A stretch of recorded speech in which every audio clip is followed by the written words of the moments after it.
I had just gotten a promotion at work, something I'd worked toward for years. Life, by all accounts, was good. My wife Sarah and I had been married for 5 years. She was the kind of partner people envied, warm, intelligent, supportive. She ran her own small online store from home and always had a way of making our house feel lived in and full of comfort. We had our morning routines. I'd make the coffee, she'd prepare breakfast.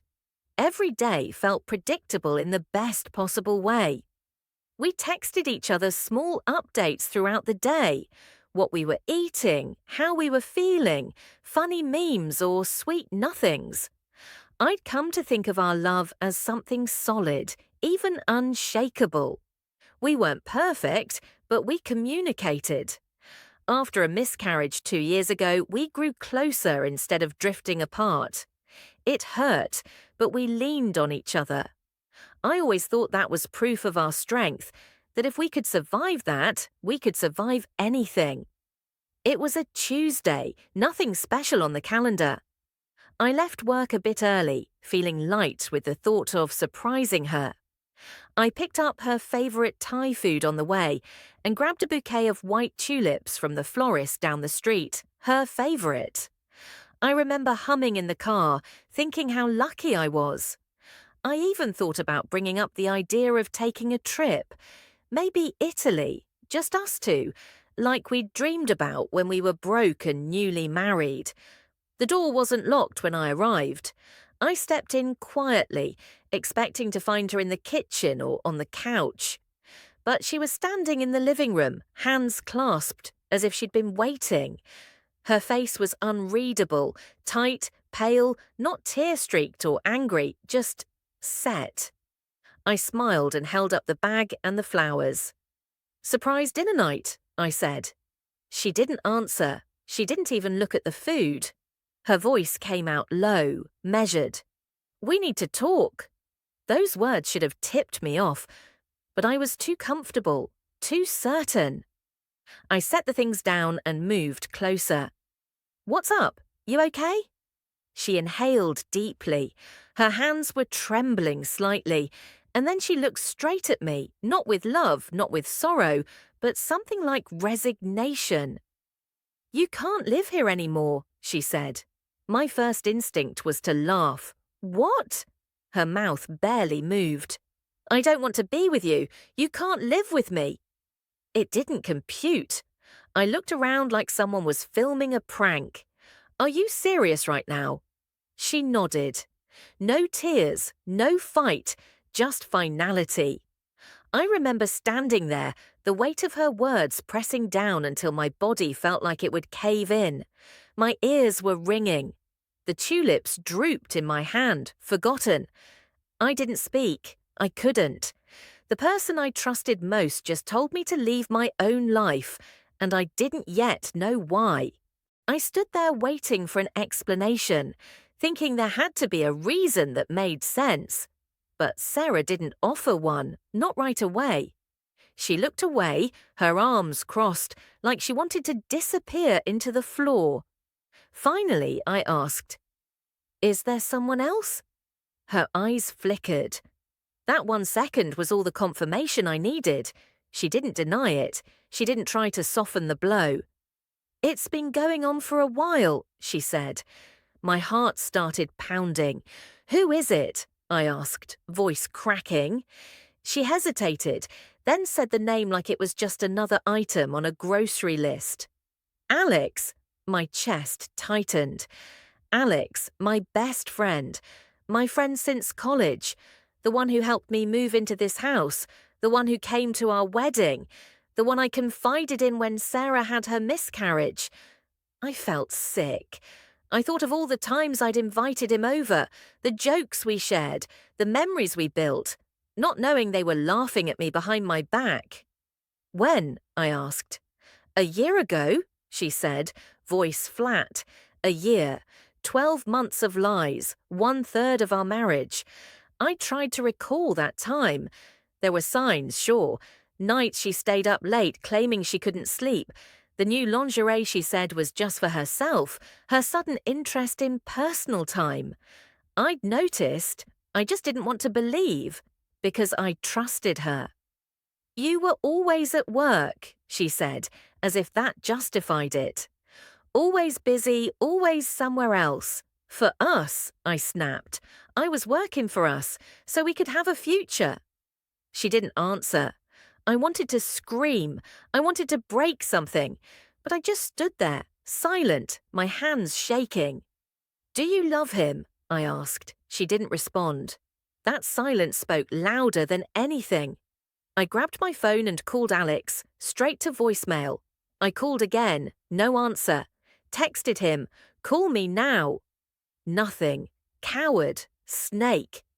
I imagined what they said to each other behind my back. I imagined him in this house, with her, using my things, erasing me one night at a time. Sarah moved toward the hallway.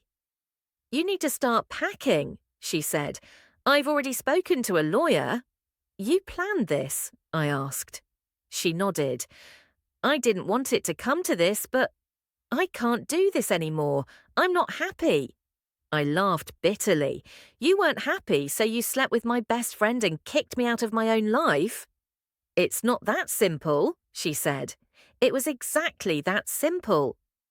I walked out the front door, not even sure where I was going. My phone buzzed. Friends asking how the promotion was going. I couldn't answer. All I could think about was how the woman I trusted most, and the friend I trusted like a brother, had gutted me without blinking. Everything I knew had collapsed in a single afternoon. I didn't sleep that night. I lay on my friend's couch, staring at the ceiling, the events replaying on a loop I couldn't shut off. Every memory felt contaminated. I kept asking myself what I missed, what I ignored. I thought back to every conversation with Alex, every hug from Sarah, every time I thought I was loved. It all felt fake now. I wanted answers, closure. But more than anything, I wanted revenge. The next morning, I called Alex again. No answer. I tried from a different number, still nothing. That silence screamed guilt. I drafted a long message, ready to send it to all our mutual friends, her family, his co-workers. I wanted to ruin them the way they ruined me. I stared at that message for 20 minutes before deleting it. Not because I didn't mean it, but because it wouldn't undo what they'd done. I considered driving to his apartment, confronting him face to face, making him say the words out loud. I imagined punching him, yelling until the whole building heard. But I didn't. I knew how that would end. For him, maybe with a bruised face. For me, probably with handcuffs. So I sat with the anger instead. Let it burn until it emptied out. People started asking questions. My mum called, worried. I told her something vague. I couldn't bring myself to say it out loud. Telling the truth made it more real. I stopped checking social media, blocked both of them. The silence helped. Days passed, then a week. I started reading books about grief, betrayal, resilience. I didn't want to just survive this. I wanted to come out on the other side with something to show for it. I started journaling, writing down everything I felt, uncensored. I found a therapist online. She listened without judgment. She didn't tell me to forgive. She told me to feel. That helped more than I expected. One night, I got a message from a mutual friend. I heard about what happened. I'm so sorry. Just so you know, most of us are on your side. It wasn't much, but it mattered. I wasn't as alone as I thought. I almost cracked when I saw an old picture of Sarah and me on my phone, us on the beach, smiling, happy, her hand in mine. I stared at it for a long time before deleting it. That wasn't us anymore. Maybe it never was. I called her once. She answered. I said nothing. Just listened to her breathing for a few seconds before hanging up. That was the last time we ever spoke. In the end, I didn't need revenge. They destroyed themselves. I just had to get out of the blast zone. I bought a new phone, got a gym membership, started cooking again. Not because it fixed anything, but because I needed to remember who I was before they took that from me. Some nights were still hard, but little by little I stopped waking up angry. I stopped dreaming about what I lost and started thinking about what I still had, myself. 6 months passed. The pain wasn't gone, but it didn't control me anymore. I'd moved into a small apartment on the edge of the city. Nothing fancy, just enough space for me and my peace. I'd replaced the things that reminded me of her. New furniture, new sheets, new routines. No more reminders of a life that didn't exist. I got promoted again. My manager said she noticed a shift in me, more focus, more drive. She didn't know it was survival. Work became a kind of therapy. I poured myself into projects, hit deadlines early, stayed late by choice. My effort wasn't about proving anything to anyone else. I just needed to build something that wouldn't fall apart on me. I started dating again, not seriously. Just coffee, walks, conversations that didn't feel like betrayal waiting to happen. I was careful, I was distant, but I was trying. One of them asked me what happened to my last relationship. I gave a short answer. It ended. I wasn't the one who ended it. She didn't push. I appreciated that. Then I heard they broke up, Sarah and Alex. A friend mentioned it casually. Did you hear? That didn't last long. I felt nothing. No rush of joy, no sense of victory, just confirmation. What they built was never going to be real. It was built on betrayal, and betrayal doesn't hold. A week later, Sarah texted me. Can we talk? I stared at the message for a long time. Part of me wanted to ignore it. Another part wanted to ask her why. Why him? Why us? But I didn't need those answers anymore. I called her. She sounded small. She apologized, said she made a mistake, said she missed me. I listened. Not out of hope, but to see if there was anything left in her voice that sounded like the woman I used to know. There wasn't.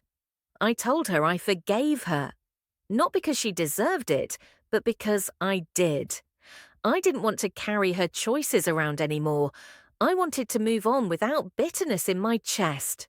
She cried. I didn't. The next morning, I packed a bag and drove out of town. No destination, just movement. I rolled down the windows and let the wind hit my face. I thought about all the time I gave to someone who didn't value it, and how, in the end, that time wasn't wasted. It taught me what not to accept. I wasn't whole yet, but I was healing. I wasn't angry anymore, just aware.